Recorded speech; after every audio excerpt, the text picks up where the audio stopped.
시청자 여러분 안녕하십니까? 여름 휴가 잘 보내고 계십니까? 휴가가 지금 절정에 달하고 있습니다.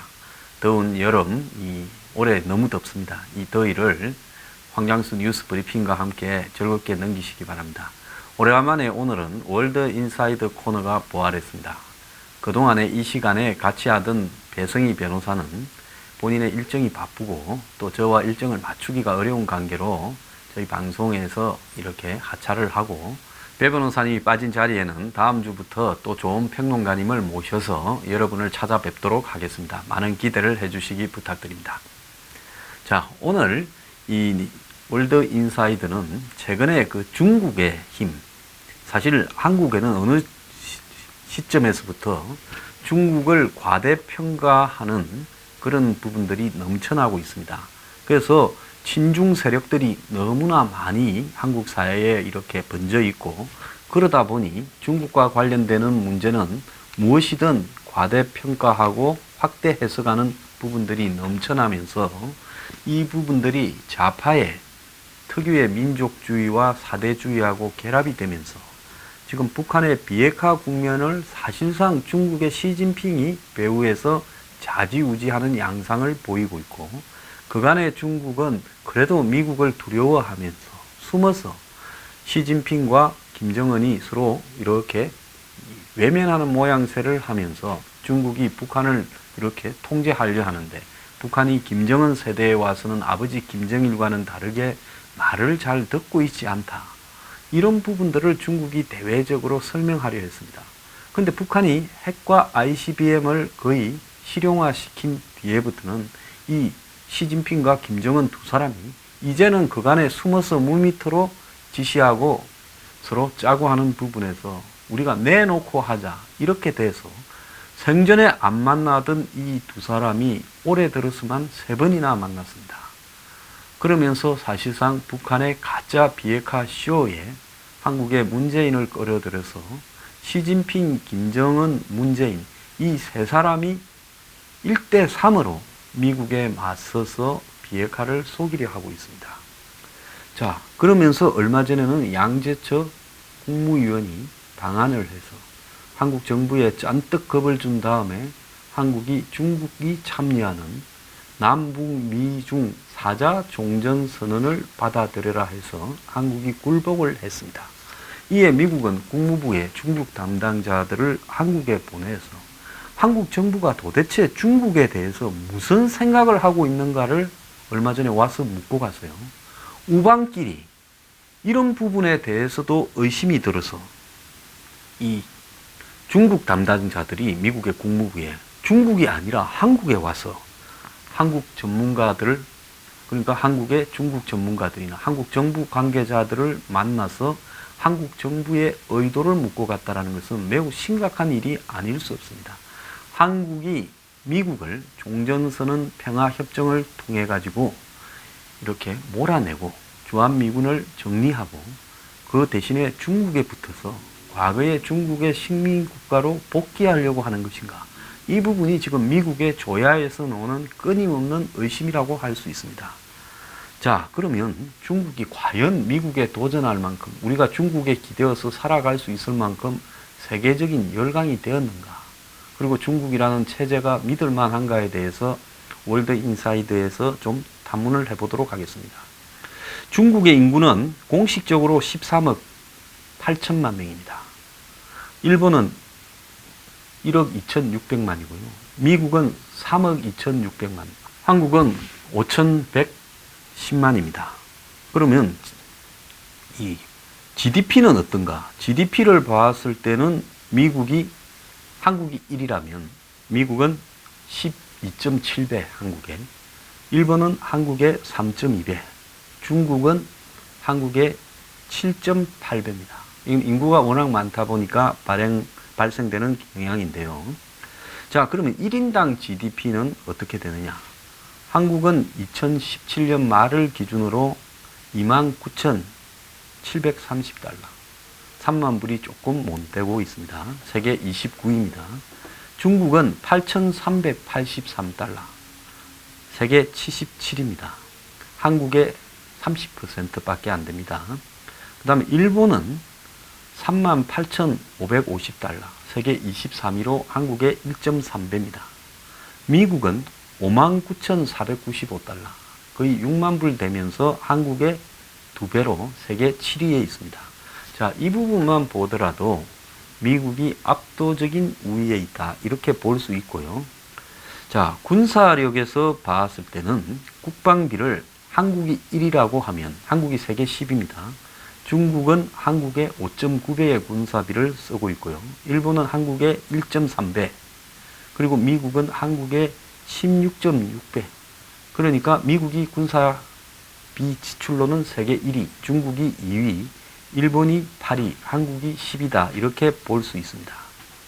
자, 외환 보유고에 있어서는 한국이 세계 8위, 중국은 한국의 8배로 세계 1위. 외환 보유고에서는 달러니까 미국에 있는 돈은 이렇게 취급하지 않습니다. 그래서 미국의 돈이 달러니까 미국은 외환 보유고에서 뺍니다. 미국을 제외한 나라의 외환 보유고죠. 일본은 2위로 한국의 3.3배입니다. 자, 외관상으로 보면 중국이 그럴싸하게 세계 강국 대열에 이렇게 접근해 갔는데요. 근데 중국에서 이런 유머가 떠돌고 있습니다. 무슨 유머냐? 중국 지도자는 인민들을 위해 매우 바쁘다. 그리고 그래서 인민들은 항상 행복하다. 지도자가 바쁘니까. 세 번째로, 그러나 해외에 있는 인민들은 재난, 사건, 사고로 고통을 당한다. 이렇게 말을 합니다. 이게 유머인데요. 상당히 하이코드 유머입니다. 왜? 세계에 있는 중국의 인민들은 다 밖에만 나가면 중국을 비판해서 갑자기 이렇게 죽거나 아니면 국민들을 안전하게 보호하지 못하는 중국 밖에 사니까 사건, 사고, 재난을 당해서 죽는다. 이렇게 지금 선동을 하고 있어요. 자, 그런데 지금 중국 내부에서 얼마 전에 여태까지 벌어지지 않던 희한한 일이 벌어지고 있습니다. 중국에서 이 곡학아세, 그러니까 곡학아세라는 것은 학문을 가지고 이 교묘하게 이 세력의 권세에 아부한다라는 사람을 곡학아세라고 하는데, 대표적인 중국의 곡학아세 학자가 청와대학의 이 후한강이라는 교수입니다. 이 사람이 시진핑이 지금 중국몽을 가지고 세계로 번져나가는 이 파워를 갖다가 과시하고 있는 위대한 지도자다. 중국이 여태까지는 움츠리면서 힘을 뻗칠 시간을 기다리고 있었지만은 이제는 굴기라고 해서 중국의 힘을 미국에 맞서서 세계적으로 떨치고 있다. 그래서 중국이 우주과학에서 더 나아가서 중국 내의 각종 건축물에서 이제는 세계에서 가장 위대한 힘을 발휘하고 있고 이미 미국을 추월했다. 이런 황당한 논리를 가지고 중국 국민들을 현혹시키고 중국의 공격적인 민족주의를 자극한 대표적 인물입니다. 중국에서 사실 베이징 대학보다 더 좋은 대학이 청와대학입니다. 그런데 이 청와대학의 교수가 아주 그냥 중국 정부의 앞잡이 노릇을 했습니다. 요즘 한국의 MBC나 KBS, SBS가 하는 역할을 충실하게 일개 교수가 하고 있죠. 그래서 이 사람의 책이 마치 중국이 세계 1위의 강대국이 되었다고 전 세계에 출판이 되고 한국에서도 중국 관련 세미나가 열리면 이 사람의 글들이 인용되고 이러면서 이 사람이 마치 중국을 대표하는 사람인 양 알려졌는데, 그런데 청와대학교의 동문들이 편지를 썼습니다. 이 후인강을 잘라라 하고 총장에게 연명으로 편지를 썼어요. 왜? 후인강이라는 친구가 중국이 미국을 추월했다라는 황당한 논리를 가지고 중국 인민들을 현혹시켜서 또 국가 정책을 오도해서 막대한 사회에 피해를 끼치고 있다. 이렇게 지금 편지를 보냈습니다. 그래서 왜 이 중국의 학자들이 웬만하면 중국 정부를 옹호하는 대표적인 사이비 지식인에 대해서 공격을 하지 못할 건데 이런 말까지 했느냐. 너무나 황당하다는 거죠. 그래서 중국이 원래 자기 힘에 맞게 수준에 맞게 외교 정책을 펴고 그리고 수준에 맞게 미국을 상대하고 이래야 되는데 지금 미국하고 중국하고 무역 전쟁을 무한제로 이렇게 벌이면서 마치 중국이 미국을 이길 것처럼 국민들을 오도한 결과 중국 경제나 앞으로 중국의 엄청난 위기를 이렇게 초래하고 있다는 겁니다. 이 사람뿐만 아닙니다. 중국의 이 제갈량으로 불리우면서 장쩌민, 후진타오, 시진핑 주석 3대를 거쳐서 제갈량으로 책사를 해오던 왕운이라는 공산당 이 상무위원이 있어요. 상무위원이면 중국에서 7명밖에 없는 이 핵심 7인에 속하는 사람 아닙니까? 그런데 이 왕훈이 최근에 이 전임 유인산 상무위원회 자리를 물러받았는데, 그런데 당의 교리를 따지는 이 당교의 교장직을 이렇게 맡지 못했습니다.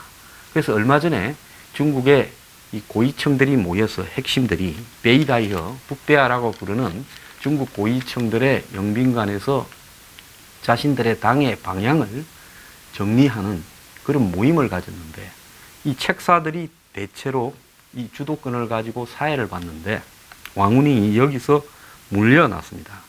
그래서 왕운이 지금 낙마를 하고 있는 것은 시진핑이 지금 중국이 마치 세계 최강대국이 된 양 선전을 하면서 중국 국민들을 현혹시키고, 그러면서 최근에 영구 집권하는 모양새를 비췄는데, 중국 내부에서 이 비판들이 아주 가속화되니까 책사 왕운이를 식물인간으로 만들면서 권력을 상당히 뺏어버리면서 왕운이의 잘못처럼 이렇게 떠넘기고 있다는 겁니다. 그런데 지금 중국에서 벌어지고 있는 일들이 인권 탄압이나 이런 부분들이 너무나 심해지고 있어요. 중국이 공안 통치가 갈수록 심해지고 있고, 더 나아가서 납득할 수 있는 수준을 벗어나고 있다는 비판들이 많습니다. 그러니까 시진핑 체제에 대한 엄청난 비판들이 중국 곳곳에서 쏟아져 나오고 있는데, 중국은 이것을 공안이나 협박 통치로서 이렇게 빠져나가려고 하고 자신을 대신한 희생양을 삼아서 이것을 적절하게 무마시키려고 하는 거죠. 최근에 중국에는 드론 비둘기가 날아다니면서 사람의 얼굴 인식을 갖다가 하고 또 뇌파를 감지하면서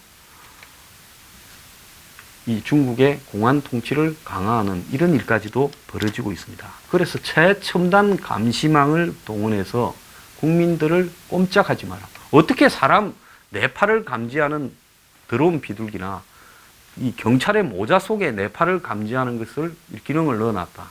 이건 중국 사람들의 뻥이라고 봅니다. 사실은 불온한 사람을 다 정해놓고 그 사람들이 결국은 무슨 모의를 했는가 이런 부분들을 자신들이 마치 과학적으로 적발한 양 모양새를 갖추는 거라고 보는데요. 중국 정부를 비판하던, 즉 시진핑이 자기의 위대한 업적으로 내세우는 1대1로 과거의 실크로드처럼 전 세계를 하나의 망으로 엮어서 중국이 세계를 장악하겠다라는 1대1로를 비판한 순응광 전 산동대학 교수가 미국의 소리 방송을 인터뷰하다가 공안들이 집에서 하고 있는데 들이닥쳐가지고 문을 부수고 들어와서 전화 인터뷰를 하던 이 순 교수를 연행해 가버렸습니다. 세계에서 외신과 인터뷰하던 사람을 집에서 전화로 집을 들이닥쳐서 전화를 끊게 만들고 강제로 잡아가는 일이란 것은 이것은 있을 수 없는 일이에요. 그런데 이 사람이 중국의 교수치고는 매우 과감하게 시진핑 체제를 비판했어요. 그는 서신을 공개해서 해외 순방을 할 때 가는 나라마다 돈을 펑펑 뿌리면서 원조한다고 하고는 약한 나라들에 자기 밑에 거느리려고 하고, 근데 중국에는 학교도 못 가고 노후 감당이 안 돼서 병으로 죽어가는 빈곤층이 너무나 많다. 그런데 해외 독재자들, 아프리카니 중남미의 독재자들을 위해서 펑펑 쓸 돈이 어디 있느냐. 그 돈이 있으면 중국 인민들을 위해서 쓰라. 이 사람들 다 공산주의자입니다. 그런데 이 공산주의의 원론에서 봤을 때도 시진핑이 하는 것은 공산주의가 아니라는 비판이죠. 그래서 순 교수가 잡혀간 날 중국 공산당 이론지 추스에는 이 유명한 공산당의 그 이론 투쟁을 하는 잡지입니다. 중국 외교수장 양제처 외교 담당 정치국은 얼마 전에 한국에 와서 협박했다라는, 이루 입에 담지 못할 말로 한국의 고위직들을 불러서 협박을 했다 그래요. 중국말 안 들으면 너네들 비핵화 국면에서 국물도 없다고 협박했답니다. 근데 이 양제처가 시진핑한테 충성을 맹세하는 아부글이 실렸습니다. 뭐라고 했는가 하면 복잡한 외교 정세 아래서 외교 대권이 당 중앙에 있음을 견지하고 시진핑 총서기를 핵심으로 하는 당 중앙의 권위와 집중 통일된 영도를 결연히 유지해 나가고 있다. 이거 이제 과거에 북한에서 하던 짓거리들을 중국이 수입한 거예요. 원래 중국에는 모택동 주얼레 이래 이렇게 1인 숭배를 하는 부분이 없었습니다. 모택동도 말년에 자신의 권력 장악의 위기를 느끼고 문화혁명을 일으켜서 홍위병들을 풀어가지고 지식인들을 탄압하고 하면서 공포 통치를 하려고 했죠. 권력 장악의 위협이 되니까 그런 짓을 한 겁니다. 그런데 시진핑이 그때보다도 훨씬 더한 지금 이 충성과 아부를 이렇게 끌어내고 있어요.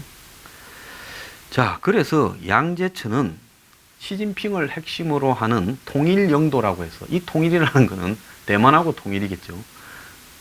4번이나 표현을 썼답니다. 그래서 이게 글자만 보면 중국에서 말한 건지 북한에서 말한 건지 구별이 안 되는, 서로 못된 것만 서로 배워가면서 뺏기는 현상이 나타나고 있어요. 자, 그런데 또 어떤 일이 있었느냐.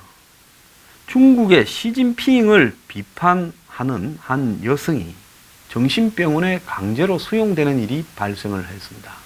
중국 상해에 거주하는 29살의 여성은 시진핑의 독재적이고 전제적인 폭정에 반대한다고 주장하면서 시진핑의 사진에 먹물을 끼얹는 모습을 동영상으로 찍어서 유튜브에 올렸다고 합니다. 중국에는 외국의 구글이나 이런 유튜브 이런 부분들이 상당히 차단이 되고 있고 검열이 굉장히 심하죠. 그런데 용케 그걸 올렸어요. 그래서 이 여성이 그 이후에 체포되어 가지고 감옥 간 것도 아니고 정신병원에 넣어버렸어요. 차라리 감옥을 보내는 게 더 낫지요.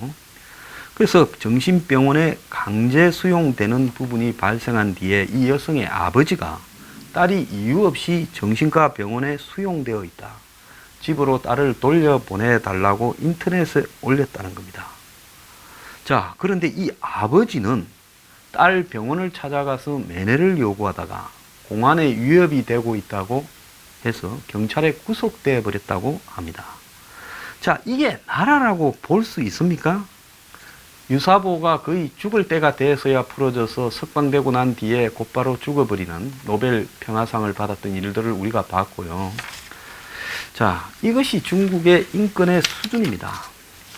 지난 7월달, 8월달에요. 중국에서 중국의 인권을 주장하던 인권운동가들을 지난 2015년 7월 9일 300명을 잡아들였던 이래 3주년을 기념을 해가지고 이 인권운동가들이 입장을 밝혔는데 인권 상황이 갈수록 더 악화되고 있다. 중국에는 중국 정부를 비판할 조금의 여지도 허용하지 않고 무조건 체포하거나 죽게 만들거나 이렇게 하고 있다라고 비판을 했습니다. 그래서 중국에는 사법 시스템이 작동을 하지 않고 있다라고 비판을 하고 있고요.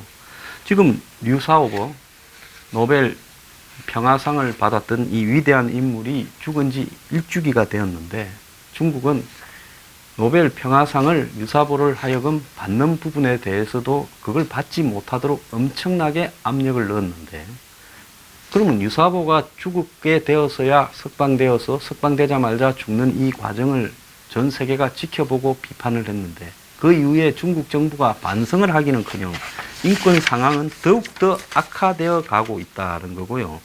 중국 정부의 좀 비판적인 입장을 밝히는 민간연구소는 당국의 탄압으로 방을 빼고 쫓겨나서 거리에 나앉는 일이 지금 발생을 하고 있다는 겁니다. 그것도 강한 비판도 아니고 다소의 자유주의 성향을 가진 민간연구소 직원들이 공안당국의 탄압으로 사무실에서 쫓겨나고 있다. 지금 한국에도 비슷한 일이 벌어지고 있는 거 아닌가 생각이 들어요. 제가 매우 익숙한 장면이라고 보는데요.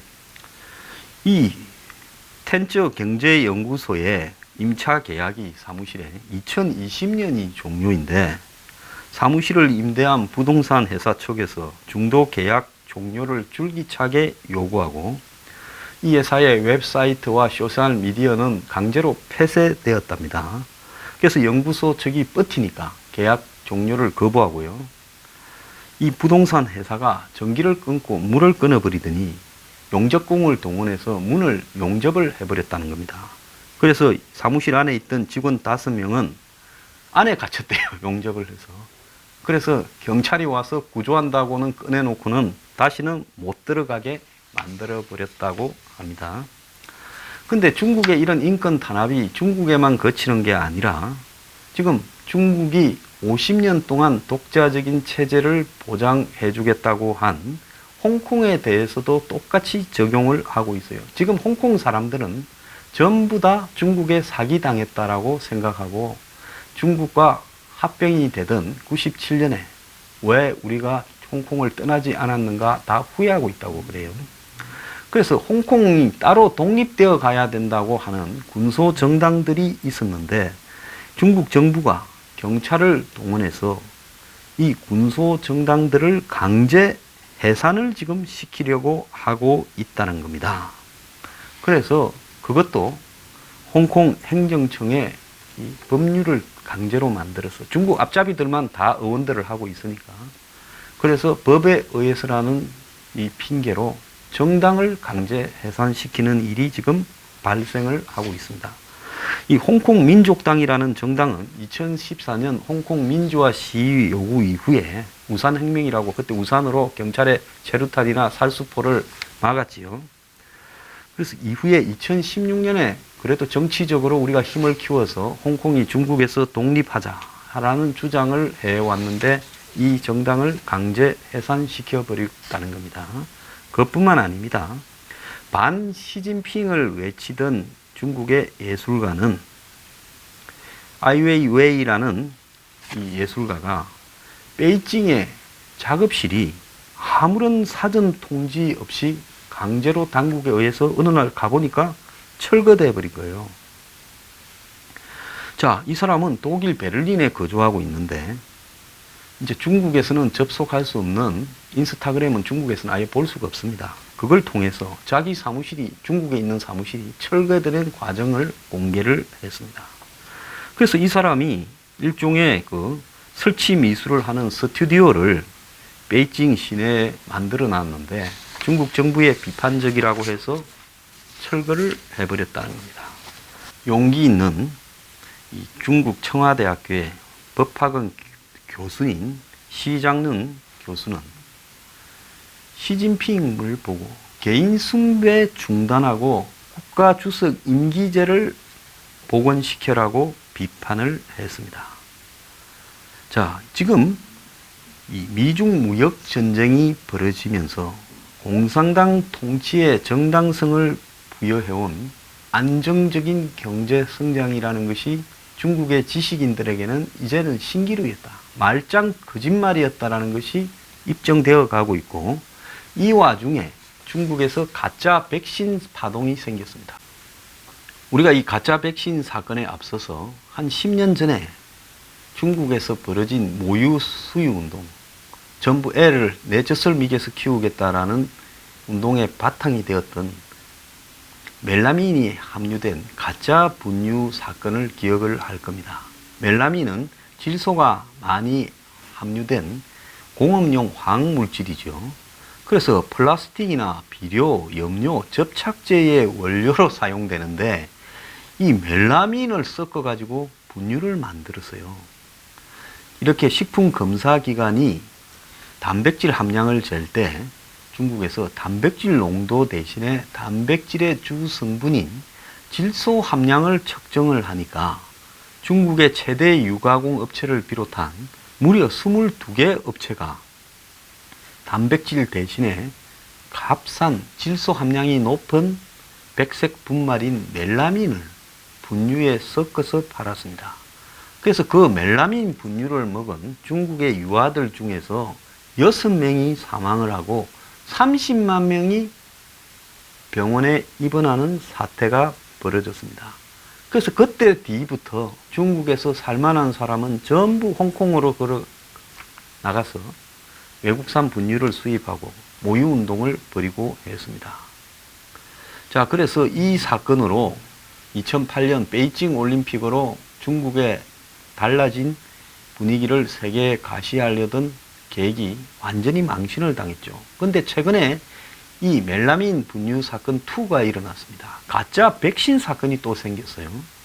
중국 2위 제약회사 창성 바이오테크놀로지와 우한 생물제품연구소 등에서 기준에 미달하는 품질의 디프테리아 100일의 파상품 백신과 광견병 백신을 대량 생산해서 팔아왔다는 것이 드러났습니다. 그래서 중국 조사에 따르면 이런 불량 백신을 접종한 영유아 35만 8천 명이 지금 있다는 겁니다. 그래서 한 살 배기 애가 사망하고 대거 입원 치료하는 사태가 벌어졌어요. 근데 문제는 이게 지금부터 요 근래 생긴 게 아니라 수년 전부터 있어 왔고 이것 때문에 얼마나 죽었는지도 짐작도 할 수 없는 사태라는 겁니다. 그래서 이 가짜 백신이 그간에 중국의 소득이 높아져서 중국이 세계 선진국으로 가고 있고 1인당 GDP는 낮지만은 그래도 중국이 전체 국력은 미국을 능가하고 있다고 이 세뇌되어 있고 자화자찬에 빠져 있던 많은 중국 사람들이 우리가 분유 하나도 제대로 못 만들어서 10년 전에 그렇게 망신을 당하더니만 이제는 백신도 세계 2위 국가에서 사기를 치냐라는 분노 속에서 지금 중국 정부에 이런 나라에 어떻게 애국을 하겠느냐. 우리가 무슨 선진국으로 가고 있다고 택도 없는 소리 하지 마라. 우리가 강대국이라고 택도 없다라는 분노가 폭발하고 있습니다. 그런데 이번에 가짜 백신이 이 분유보다 더 심각한 것은 그때 분유 사태는 기업의 잘못이지만 이번에 백신은 권력과 자본의 유착이란 거죠. 왜? 가짜 백신이 불합격 판정을 받은 것은 지난해 10월인데 이 유통금지 생산 중단 조치는 9개월이나 지나서 내려졌다는 거죠.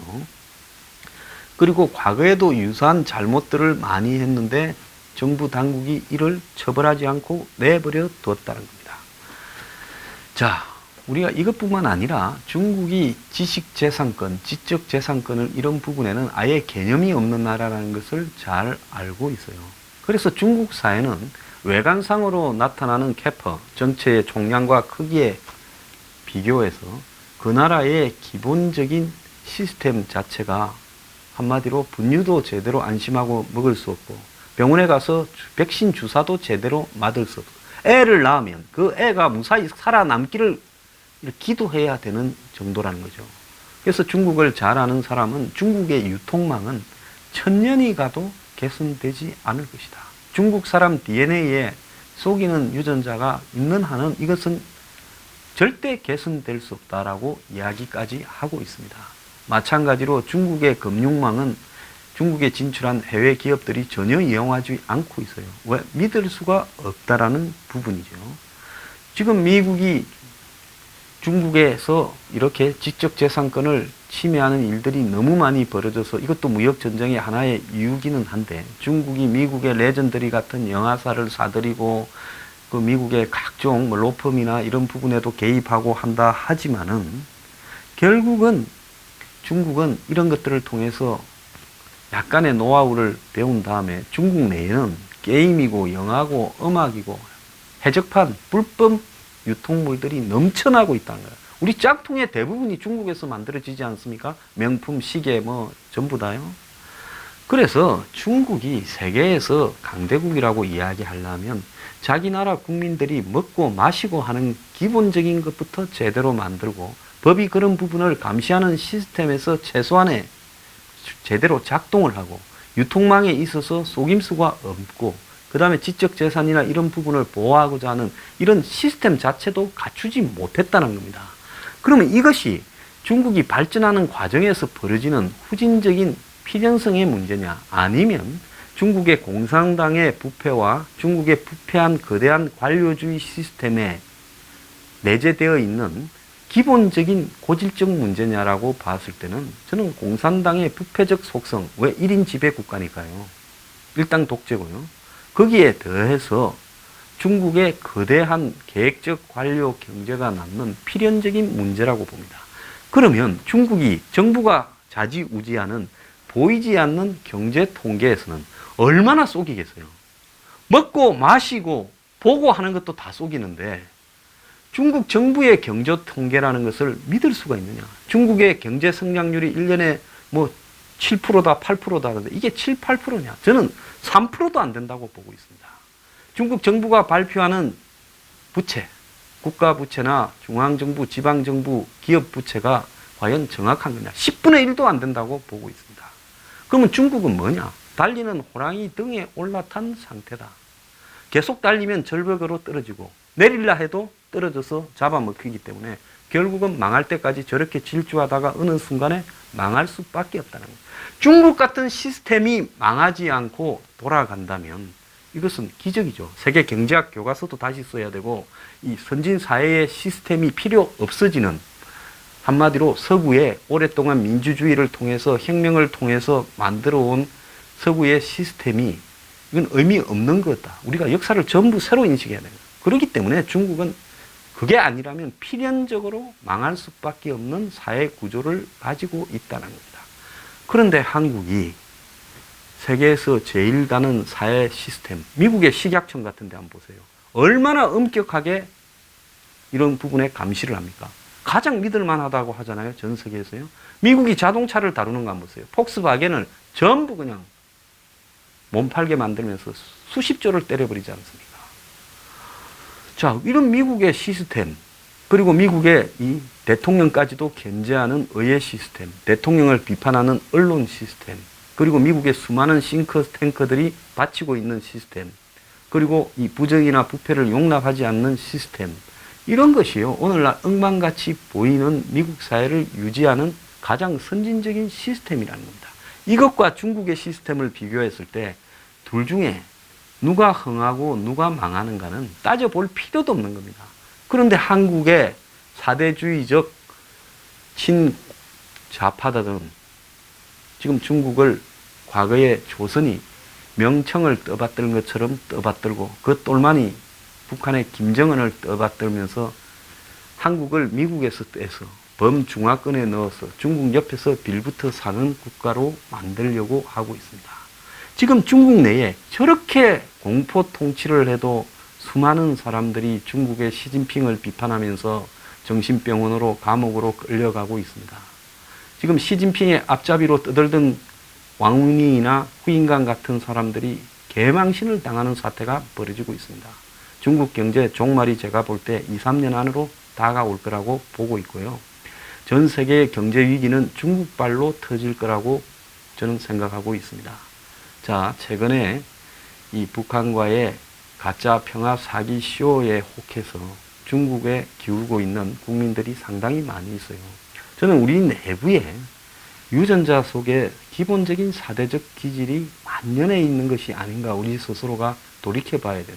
냉정하게 팩트에 기반해서 실용주의적으로 생각해 본다면 중국 근처에 갔다가는 망할 수밖에 없다. 왜 싱가포르가 중국 사람들이 세운 나라지만은 중국과는 선을 긋고 미국의 기지를 제공하고 있겠는가? 한번 잘 생각해 보기를 바랍니다.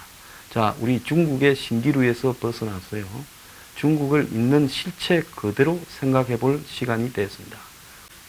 오늘 월드 인사이드 코너 오래간만에 이렇게 여러분을 찾아뵙습니다. 내일은 오래간만에 컬처팝 코너가 찾아가도록 하겠습니다. 많이 시청해 주시기 부탁드립니다. 감사합니다.